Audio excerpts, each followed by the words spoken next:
live stream I've ever done, which is why I titled this first YouTube live stream. So I'm excited. I was just in the chat we had 600 people in there for the Passing of the Crown episode 2013, which was my favorite episode so far, but also the longest episode so far. It took me a long time to make that, so thank you guys for supporting and watching it. If you're unaware and you have no idea what I'm talking about, that is a series I'm doing covering Drake, Kendrick, and Cole. I basically have studied these people for so long and have spent so much of my life listening to their music and so much time speaking to other people just in casual conversation about these three people that I was like, let me document this whole thing. And this is kind of the ending of me covering that generation before I really next year make it a priority of myself to document the next generation and some of my favorite new rappers. We got people in the chat, okay?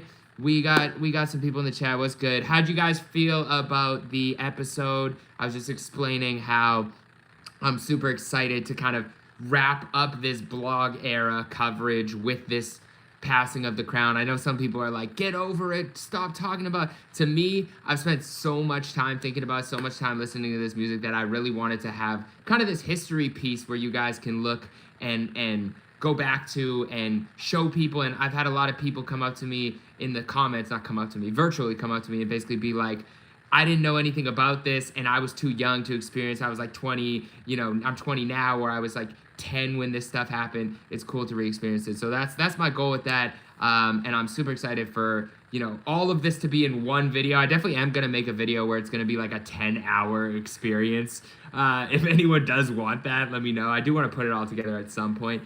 And for you guys to watch. But then also I'm going to, be documenting the next generation of artists. And that's a goal of mine. Okay, let's get to some chat questions. Somebody said, hey, Jeremy, real quick, is the bigger picture coming back next year? Hip Hop Needs You Out. Definitely a goal of all of ours, and collectively we all want to make that happen. So hopefully, we're hoping it'll be back in some form. I don't know what that looks like. I don't know what that means. I don't know when. Very vague, but that is the hope. I'm optimistic, but you never know. I'm just hopeful. What else we got here? The Hector picture on DVD. There we go. Okay. Great work. Anything else? Anybody else wants to know? Thoughts on the last episode? Thoughts on anything else going on in hip hop? I got my Effective Immediately shirt or hoodie on here, representing Head. Shout out to Train of Thought, who makes this hat. Somebody said that this was a sub. I literally have worn this in every single video I've recorded, so don't read too much into this. But it is a motto for life: stop watering dead plants. Put effort and energy into the things that, you know, fulfill you. Great work. Yeah, the whole series you're doing is like Netflix, bro. Doc, bro, so well done. Thank you so much, Terminator Wowful. What are your top albums of the year? That's from Fifth Ave Dash. My favorite albums of the year so far, because I say so far because there's a couple that I think will come out December. So I try not to fully end my list, but I have Dave at number 1. If you guys haven't listened to this Dave album, I know I talk about it a lot on the bigger picture, but Dave, the boy who played the harp, my favorite project of the year. Top to bottom, not a skip for me. There's not, you know, slaps on there. It's very mellow in tone compared to like even the Clips or Jid album, but the introspection I think is better than anything I've heard in a very long time. There's still bars that stand out to me that I go back to, and there is some upbeat songs. The songs with Thames is incredible. The James Blake vocals in the background, especially I've been really studying the, you know, King David and the Psalms and, you know, his story. There's a show on HBO called The House of David. If you need a new show to watch, it's super dope about King David's journey, him fighting Goliath. But yeah, Dave Project is my favorite. I see a bunch of people in the chat who have listened to that. I got Clips at number 2. You know, everyone's talked about Clips. You don't need me to give any more insight onto that album right now, but incredible album, obviously, top to bottom, flawless. I think I have Wale is moving up there. I might have Wale at number 3 because the Wale project in terms of replay value has so much in terms of songs, bars, hooks, melodies, just substance. There's still lyrics that he's explaining on Twitter. I'm like, that's what you were saying? That's crazy. Double entendre. So I really like that. If Chris Patrick is in the building, because I see a couple people commenting on his name right there, he's got a project that I have heard that I will say is going to enter maybe my top 5, if not my top 10, because I have to listen to it like in the wild, in the full world. But the preview that I heard was super dope. There's a song on there that's the last track that is, in my opinion, one of the best storytelling songs I've heard in the last decade. And I'm not just saying that shit. Like, it moved me. I almost was tearing up at the end. So I'm excited for you guys to hear that. But yeah, Chance the Rapper, his project was incredible. I think the substance on that kept me going back to it, so I'd probably have that at 3 or 4 depending on where Wale is. I really like that Chance the Rapper album, and Jid's project is probably at that 5 spot for me. I did really enjoy it. I think he delivered. I think there's a lot of substance, and seeing some of it live the other day was super dope. So yeah, those are my 5, but it was a great year for hip-hop. It was a super good year for hip-hop. I know some people are saying that we didn't have songs on the charts, which is true, but we had great albums. I was thinking about this too. I was playing mini golf yesterday, and they had like this pop rap playlist going on. It was a lot of like 2000s, but like they played Workout from Cole, they played Swimming Pools, they played God's Plan, and then they were going back to some older songs like Live Your Life by T.I. Very poppy, like mainstream radio heavy songs in terms of what they did at the time. But I was thinking like, it is possible to make songs with substance and make it be a radio hit. So I would be curious to see if people will invest and labels will hopefully reinvest into creating songs like that maybe take artists to the next level and aren't for their core audience, but don't upset the core and still, expand to the next level. Why are so many rappers saying rap is trash right now? I haven't heard a bunch of rappers saying that. I've seen, some bots online say that. Jeremy, make sure you watch back this live with the chat replay on before you interview Anthony Imbronian. I think that's how you pronounce his last name, but don't let that derail the purpose of this live here. Yeah, shout out to Anthony. Me and him have talked a couple times. I've been meaning to get on the phone with him. We just have spoken over text, but I respect the amount of hours they've put into that theory. I don't necessarily, at this point, agree that he wrote those verses for Drake, but I do agree that shot in Poetic Justice is likely a double entendre for Drake to read that part back and it be a diss to himself. Because even though it like, I wouldn't consider it ghostwriting at that point, because you're just writing the pre-hook, but that is a pre-hook that he put there for a reason, and Kendrick's very intentional. So I wouldn't doubt that part of it. And then we also do know that, Glasses told us on the bigger picture that Drake did, Glasses told us on the bigger picture that Kendrick knew about Drake's ghostwriting around 2011 or 12. So that makes a lot of things more possible for me. Like, that opens up the lane of like, what was really going on there. But I also am very interested in what actually happened on that tour. Because I think Club Paradise, something happened, or Kendrick found out something, or they had a conversation, or Drake said something, or Kendrick was upset. I don't know. Something happened.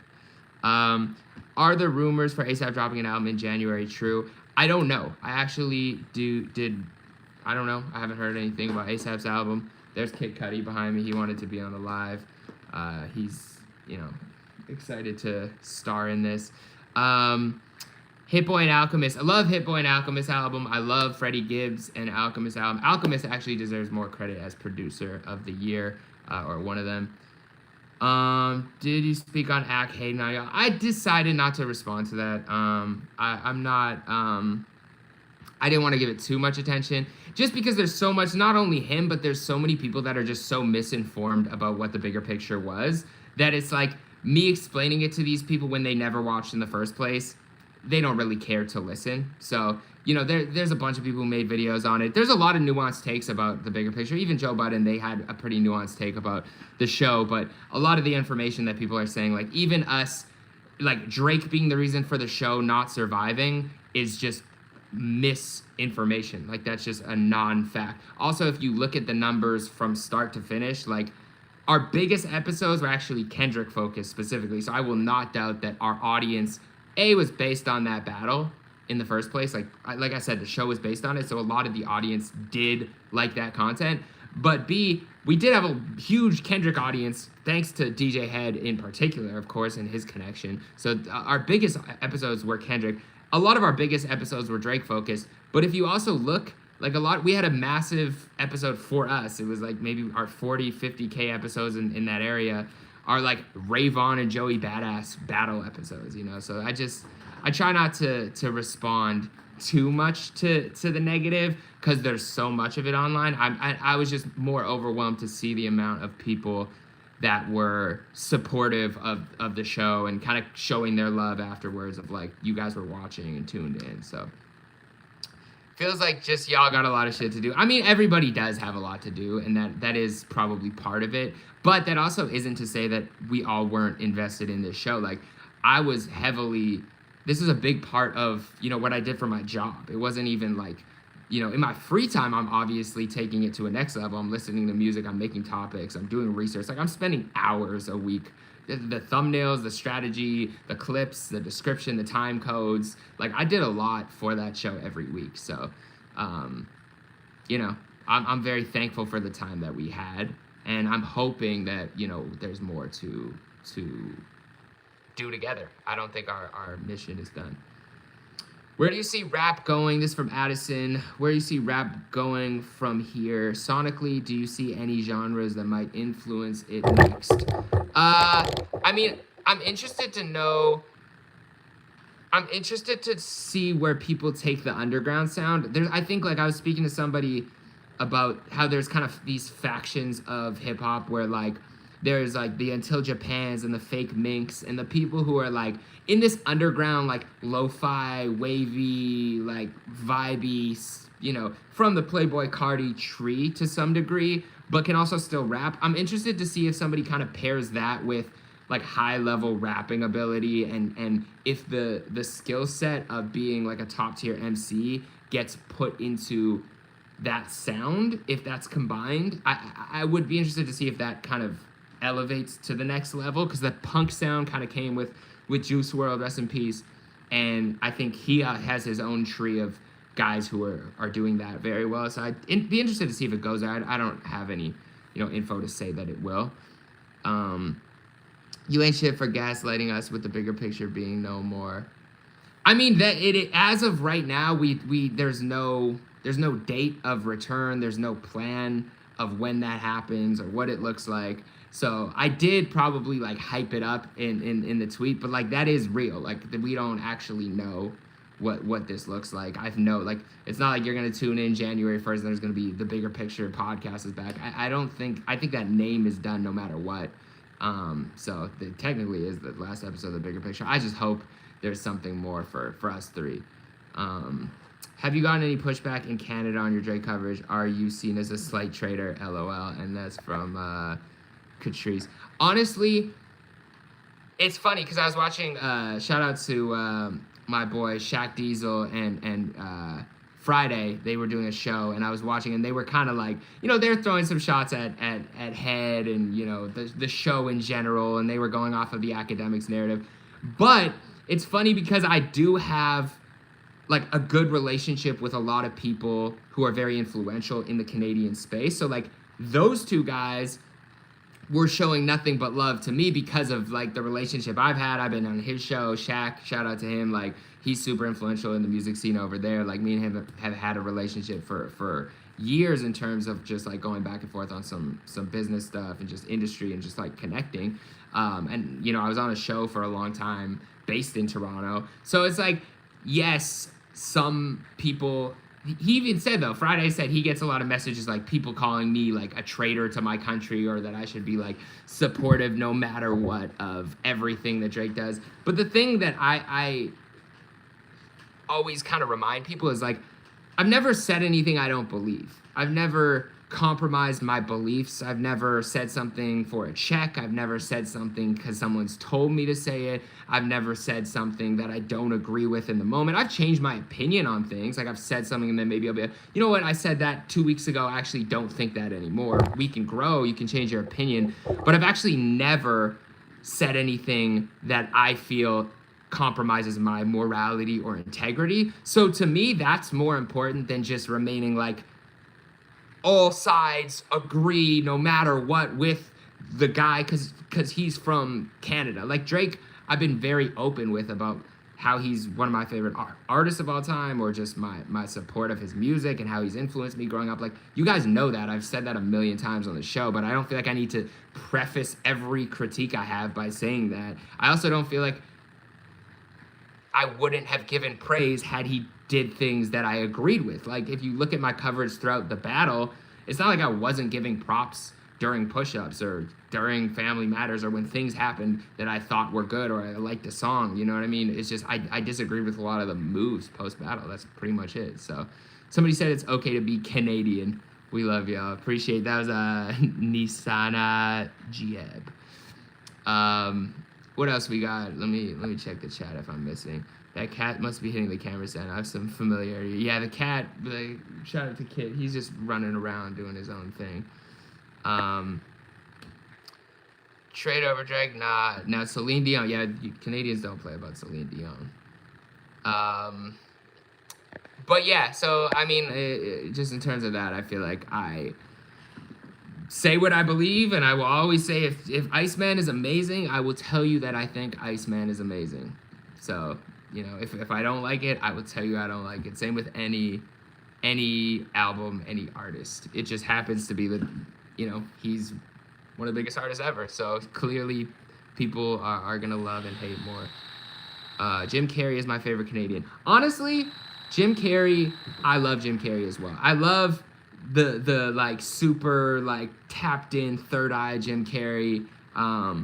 He, you know, when he's like exposing the industry, I'm always a big fan of people who are willing to kind of go there when they don't need to. Excuse me. Also, no, I'm not lit. I know it looks like I'm just like high. I'm actually fully sober for a year. Not because I feel like I had an addiction, although I feel like everyone would say that. But if you had, they're like, well, if you have to go sober, you might have had, say what you want. But I did choose to go sober.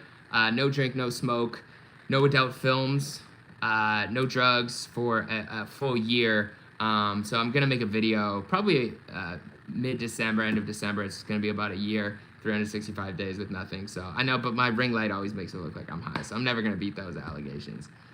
How do I feel about Alchemist and Erykah Badu using AI for their art cover? My feelings about AI in music in general, I'm not going to direct it towards them, are that I really dislike how it's being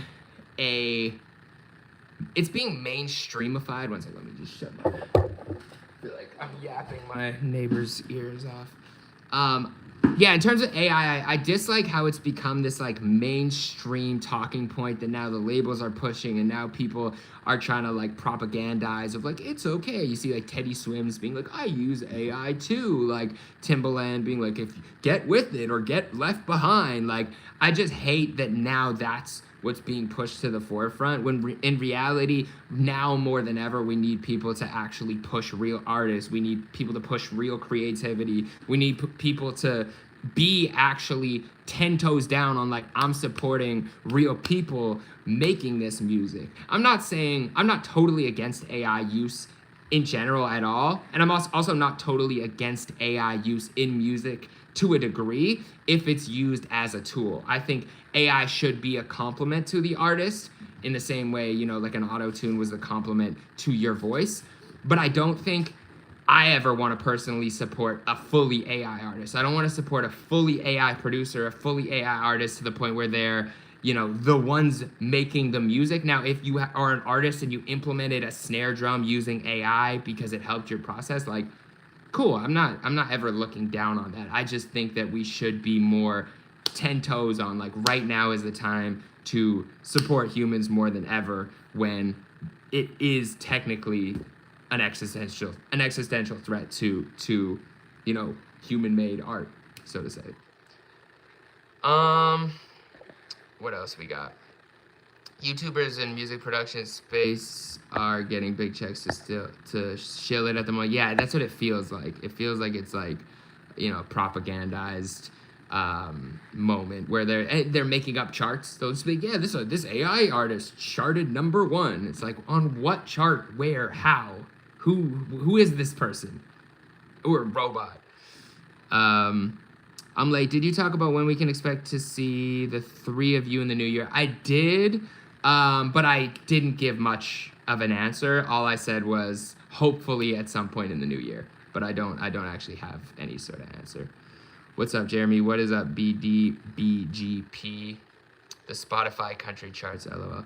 Why does Joe Rogan like those AI covers of 50 Cent? Joe Rogan loves that 50 Cent. He loves Many Men AI. There's a bunch of videos just about Joe Rogan's obsession with AI slop, and he loves that 50 Cent song. I mean, it's good. I don't get me wrong. It is a good 50 Cent AI cover. It was funny. Like, for a point, he would show all of his guests. It became kind of like a meme.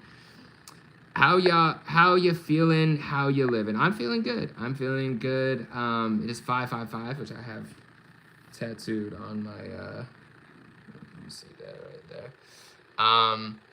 So I feel good. How are you guys doing? Anything else before we get out of here? I said I was gonna do 20 minutes. I got about 5 more minutes. Is the next episode solely for sales driven, cold driven, or is it more about the ripple effect and what it meant and impact to the other artists? No, actually, it's funny because 2014, he doesn't drop that until the end of the year. So really, I'll do a little bit of lead up of like where he was at, how he made that album. But there's also a lot of like Drake Kendrick subs that happened in 2014. There's that J-Rock verse where Kendrick drops. And there's a lot of feature verses. And so I'm actually going to go do a deep dive into all the feature verses because I'm sure there's a bar or two directed at each other in pretty much every verse from now on. So there'll be a lot of bar dissections as well. Jonathan is real 708. Jeremy the People's Champ Hecht. Thank you. I appreciate that. I try to do what I can for the people. Feel good. Get the slap out of his face. Okay, question. I'm going to be hosting a Battle of the Bars rap series on my Debate Table podcast under my YouTube channel. If you're not too busy, I'd love for you to be a judge. Shoot me a DM on, I'll look out for it. If you shoot me a DM, Twitter's probably easier, on X. If not, just shoot me on Instagram and I'll hopefully see it within the next couple weeks. I think AI is a tool. Excellent figure. That was direction. What else we got? Where can we get the Effective Immediately hoodies? I was gifted one exclusively from my co-host, but I think you can get them on their website. I don't have the link, but if you look up Effective Immediately website, I'm sure that there's merch available there. Jeremy, do you do features? I haven't in a long time. I gave Dime a Dozen was the first person I gave a feature to in like years for his No Music Cypher, which is actually super dope. Curtis King is on there, Screwface is on there, Chilla Jones. It was a super dope cipher. You can check that out on YouTube. But I'm open to doing features. I just haven't, like, I haven't sat and, like, really written, but if some artist that makes sense comes to me, I'm open. Ensure your hiatus isn't too long. Maintain relevance to stay on the people's minds. I agree. Yeah, Lord Racer knows. Dime a Dozen, No Music Cypher. Yeah, I dropped a verse this year. Technically, I dropped my first verse this year in a long time. Keto Abashi and Jay Nolan both killed it as well. Can I send you some songs? I do have an email. It's actually linked in my TikTok bio and in my YouTube about page. You should be able to see an email. What's going to be your best year to cover in the series? I think 2013 is probably a top 3 year. 2015 is probably going to be a big year. That's when To Pimp a Butterfly came out. That's when Quentin Miller happened. That's when Meek Mill happened. That's when If You're Reading This happened. So I'd probably put 2015 at maybe in that top 2 range. And then 2017, we have Damn, we have More Life, we have The Hard Part 4, where I feel like Kendrick kind of calls Drake to the table and says, like, say my name if you want to do it. Let's do it now before this album. I'm ready. I'm in album mode. I'm at the studio. Say my name if you want. And then it kind of dies down from there. And then 2014 is funny. I feel like it'll be a good year. Yeah, 2016 will be a great year too with views. But I don't know in 2024 how much I'm gonna actually get into like breaking down like each of the verses. Obviously that's the best year for the battle, but like I feel like it's just been done to death, so I probably won't break down like every single thing, but I will give like a rough timeline of everything and kind of reactions and the effect, and kind of just use that as the closing out year. Jeremy, can you look into Cole subbing Kendrick on the off season when you dive into Cole and Kendrick? Yes, I definitely will when that happened. That was like 2021, 22. And I do think some of Cole's like on the best bars could also be in the same way that Drake was in these years subbing down on people. I think Cole kind of was talking that talk on some of those verses too. Will you address the Big Sean Kendrick? Yes, I will actually. I will.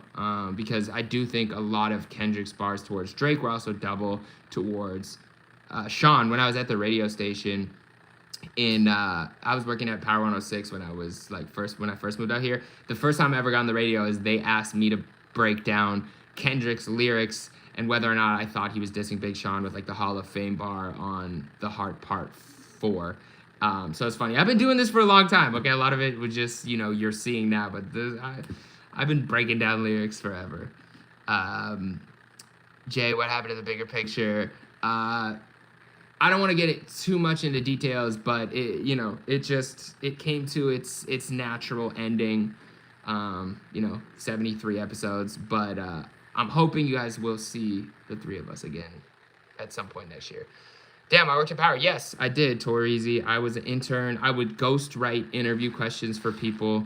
I would basically, hand questions to Jay Cruz and research, because they had like 5 interviews a day, and so I was interning while some of the other interns were getting coffee. I basically made my way into being valuable to them by showing that I could do really good research. And so I would look up like all the interviews. I kind of what I'm doing for a series like this, but like, let's say I was interviewing, Cole, or they were interviewing Cole at the radio station, which they didn't, but like, let's just use that as, I'll use a real example. Like they had Nipsey Hussle in there, rest in peace.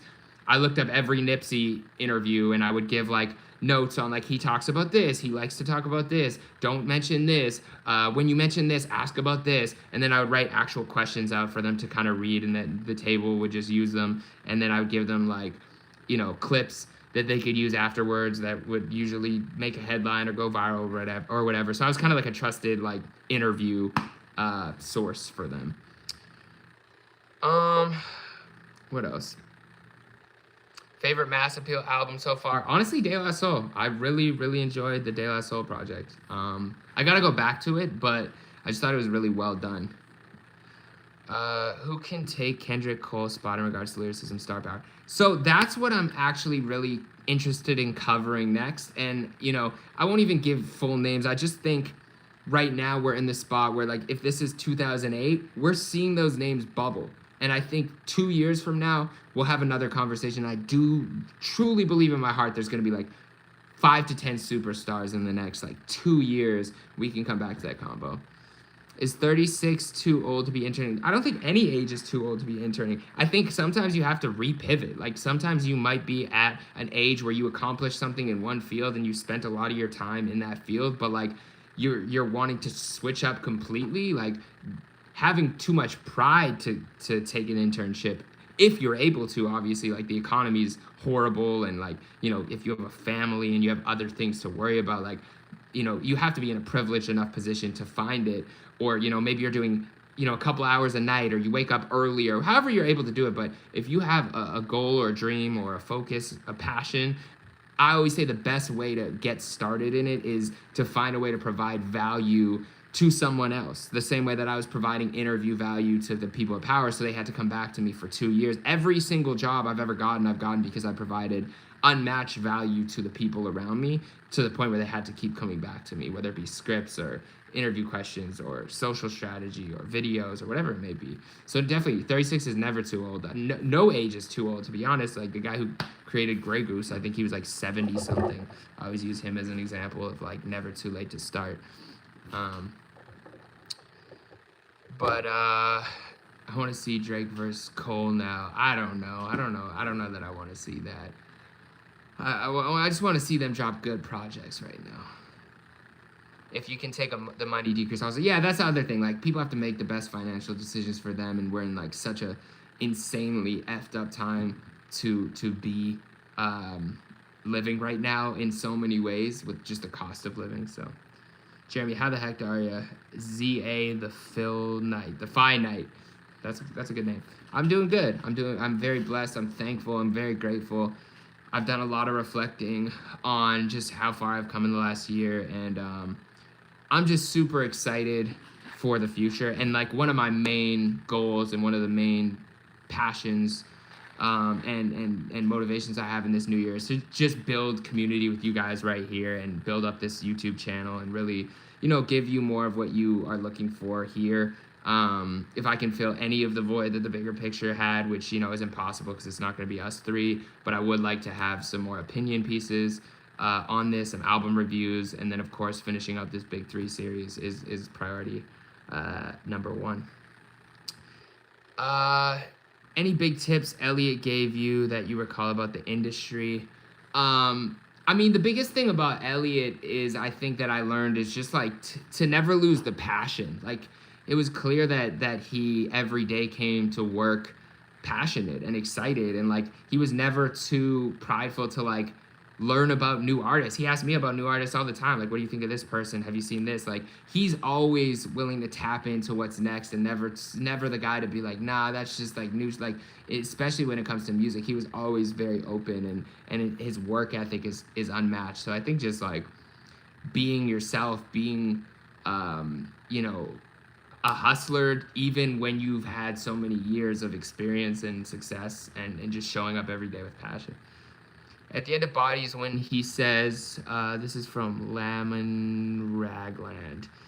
At the end of Bodies, when he says, remember I said I'm the greatest back when I debated the number one and number two, you think that's going to be a discourse call to start the next war? That's why I don't think he's going to release that version of that song. I think that he would have probably switched it up similar to what I think he did with TV Off and Squabble Up.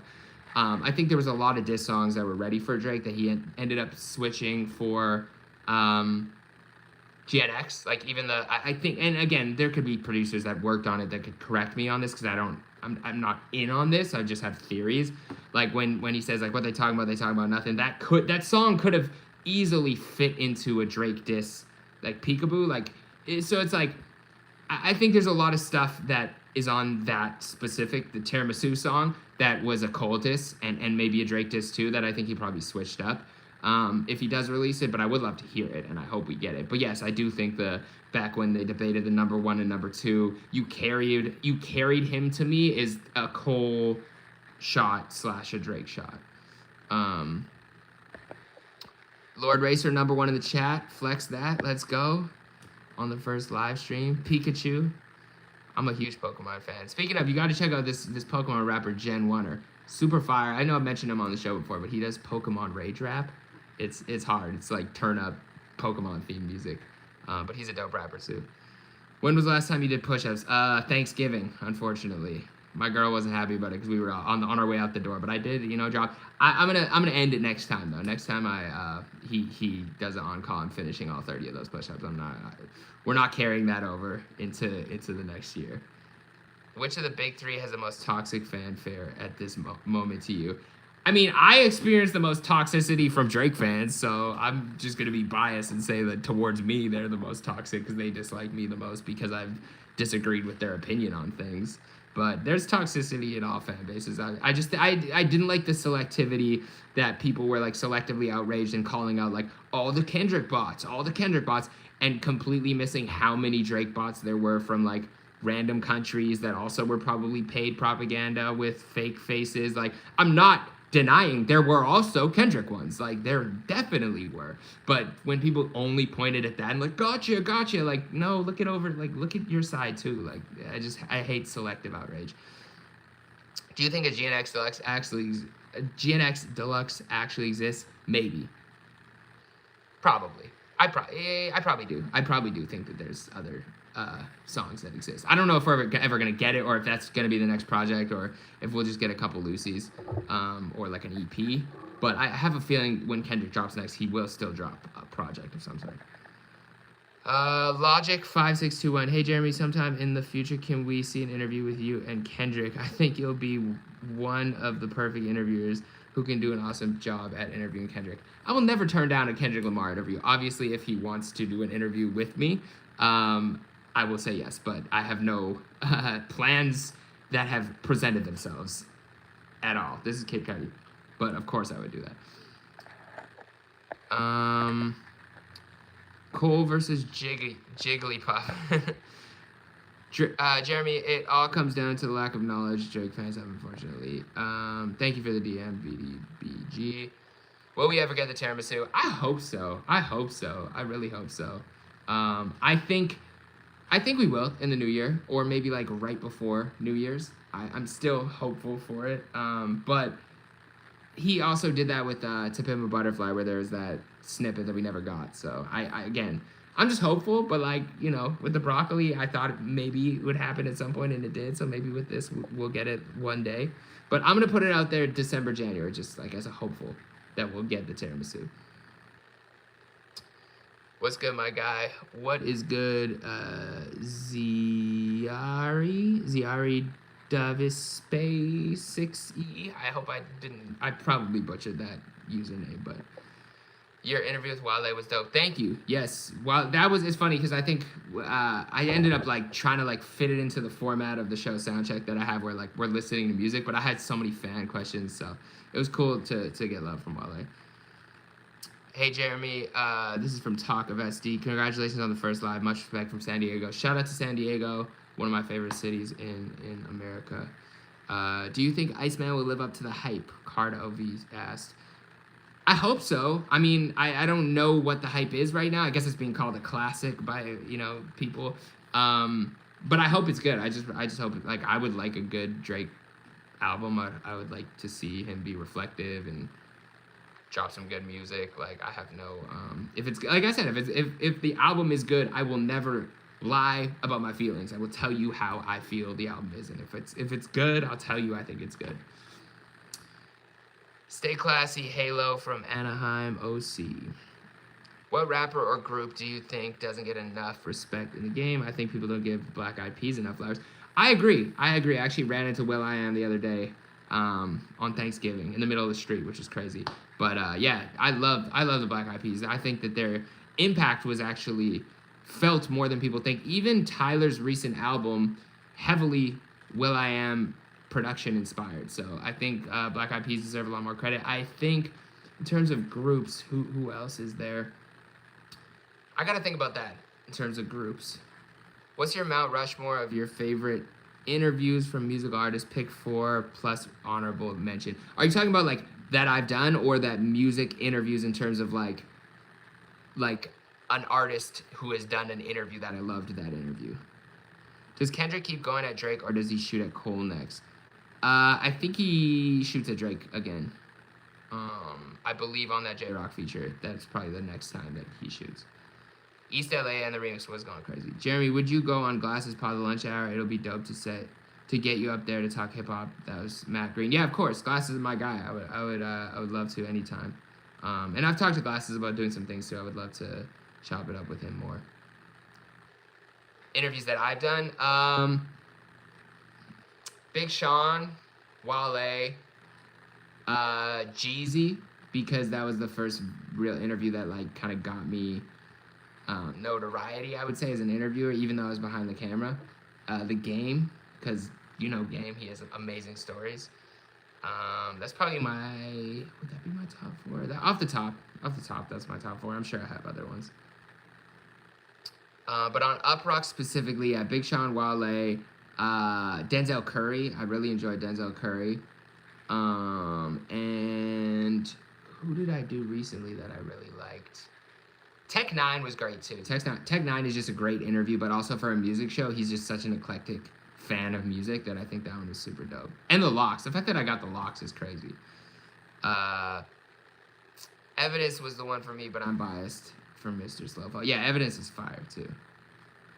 Amazing stories. Yeah. I did say it like that, but some of it, I believe some of the things he's saying. DDG, I actually don't mind some of his music. I honestly don't. Some of it's not for me. Like some of it I don't really like. I haven't heard him as a rapper say anything that's wowed me. Like lyrically, I haven't ever heard DDG impress me that much. There's been a couple bars, but musically, he's actually getting better, I feel like. So I would think if he keeps working, his music will keep getting better. I would like to see him kind of up his game and up his pen as a rapper, but his content game and what he's done is the most impressive. Like I talked to him in 2020, and he was telling me that he wanted to be a rap superstar when all he was known for was a YouTuber. So I'm always generous, and I always show grace to people who shift fields and are able to transform their brand into something else, because he really went hard to make himself into a rap superstar, and he actually put the time in, versus some people who are just like, I'm a streamer, now I'm a rapper. He actually cared about the music. So, you know, as someone who is a former artist who turned into a media personality, I'm always gracious with that. Damn, I got something on my eye. Some cat hair, probably. What are your thoughts on the game and him lying on Kendrick? I actually didn't see that clip. I just saw the headline. I haven't watched the clip yet, though. Who helps you research for the series? Just me. This whole series is just me. So I research, I edit, I write.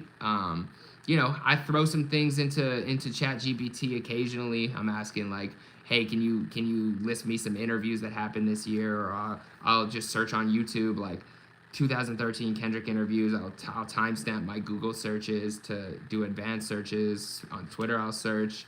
I'll literally go back into YouTube and look at music videos. I'll look at old interviews. I'll read a lot of interviews. I'm reading a lot of interviews. But yeah, this whole thing is just it's a personal passion project. So I appreciate you guys supporting it. I like Tech Nine's recent album too. Hot takes: 7-minute drill is low key best diss from the beginning of the war. It wasn't bad. Honestly, it wasn't bad. He made some mistakes. I think he also took his jabs a little too personally at Kendrick. When Kendrick was just willing to rap, I think Cole seemed to like kind of like we saw with responses to Control, maybe took it personally. Even though, again, you're allowed to react however you want. You just got dissed. But I think it wasn't bad. To me, if you look back, I recently rewatched my reaction to 7-Minute Joe, and my initial reaction was, this is a solid jab. This isn't a punch, this isn't a knockout, but a solid jab. And to me, it was Cole testing the water, and he was like not wanting to put everything out there, because it's like Drake's also on the horizon, Kendrick's sitting there waiting. He probably has something in the tuck for both of them. So like Cole didn't fire a missile, but he fired like a slight jab that I think was good for what it was in the moment. And I think it was like, if you look at that as like a push-ups, you know, or like a direct response to like that, like it's not bad. There could have been another song that he would have had more to work with once the landscape showed itself a little more, once he saw if Drake reacted, or, you know, if Kendrick responded to Cole first or whatever. I think, you know, it was good for what it was. It wasn't incredible. I wasn't like blown away like this is the best diss song I've ever heard, but it was cool. Like it was dope for what it was. I just think, you know, he just didn't feel right about it. You think they would have teamed up to jump Kennedy? That's what I always wonder. I don't think so. I think they would have gone it. You had to go individually, but like it would have been interesting, but like it almost feels like Kendrick then looks like he has a superpower, where he's like going against the two guys at the same time lyrically, and like I think the same narrative that people tried to paint for Drake, where it's a 20v1 or whatever, where people were like, you know, look at how many people he's fighting at the same time. I think it would have looked like Kendrick is like, you know, single-handedly hitting Drake, hitting Cole. It would have been interesting though. Whacked Out Murals was 1,000 a Cole diss and got changed for the album. I believe there's probably a couple Cole bars on there. I think probably. That one bar that's like bleeped out that people have theories about. Who knows if it's actually that, but I wouldn't doubt it. There's some bars that you could give to Cole there. Dot is a Gemini and you take it as a great challenge. As a fellow Gemini, I agree. Yeah, that was the bar that they said, I made the born sinner ask me for forgiveness, which is such a, like, it fits, but, like, also, like, they just, like, kind of threw, like, someone made that up. I don't even know where that came from, and then it just became the bar. Like, I don't, like, that's just such a stretch to me of, like, that's the actual bar. Yeah, it fits, but I don't know. Pause. But I don't know if that was the actual one. Damn, we've done 45 minutes on this live. Big Sean should have tried to jump in. No, leave my boy Sean out of this. I feel bad. Big Sean dropped a freestyle where he literally mentioned the big three a week before and was gearing up to drop his album a week before like that, and then had to change his album plan. So like, I let my boy Big Sean live. He just wants his peace. First time I heard it was someone in Glass's YouTube live chat. That adds up. I'm sure someone just said it, and then people were like, wait, that actually works. What you got going on post bigger picture, or can you say? Honestly, a lot. So I have Soundcheck, which is a weekly show on Uprocks, where I'm basically interviewing artists, but also asking them to reveal their music taste by listening to some of their favorite songs, which I research and kind of know ahead of time. That's one thing. A lot of, obviously, strategy and social and YouTube stuff for them. But I'm also focusing a lot of my free time on this YouTube channel. I want to finish up this Big 3 series. I want to start doing more, guests on here, live streams, opinion pieces, and just building this community up. I haven't ever really put that much time into myself. I've always given it to a lot of other people, so I'm excited to invest in myself time-wise and just see how it goes. And doing more interviews too, upcoming artist interviews, and just, yeah, you'll see. I'm excited. All right, last question. Anyone got any last question? I'll give one more answer. I appreciate you guys for tuning in. Thank you so much. Appreciate you guys. No, for real. I'm thankful for the support. I'm thankful for the Kid wants my attention. That's my main thing. Kid will be one of my main things always, every day. But yeah, no, I'm thankful for the community. I'm thankful for you guys for supporting me and for even just like tuning into my stuff after, the bigger picture, during the bigger picture, supporting the bigger picture. I really I appreciate it. Somebody said, when's the album? I got a couple songs. Maybe I'll work on some songs too that I haven't sat down in a while and written, but that's a goal of mine. Do you have any internship spots open? Send me an email. You can find my email on TikTok and YouTube in my about page, and just put the that email gets flooded. I honestly don't see everything, so try twice if you need to. But put the I'm tired. What's it called? The headline. Put the headline as internship opportunity or something about internship, and I will read. I could always use help.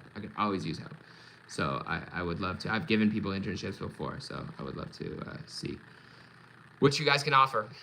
But in terms of what I actually need help with a lot, like research, editing, social edits, I could use help on those fronts. I could use help on downloading stuff for interviews, for projects, for this series. I'm gonna be very upfront with you. I don't have much of a budget to give anyone, which is why I do this all myself right now. But if someone does want to use it for experience, resume, have one-on-one time with me, and just learn as much as I can possibly give, everything I know I will give to you, then yeah, I would love to work.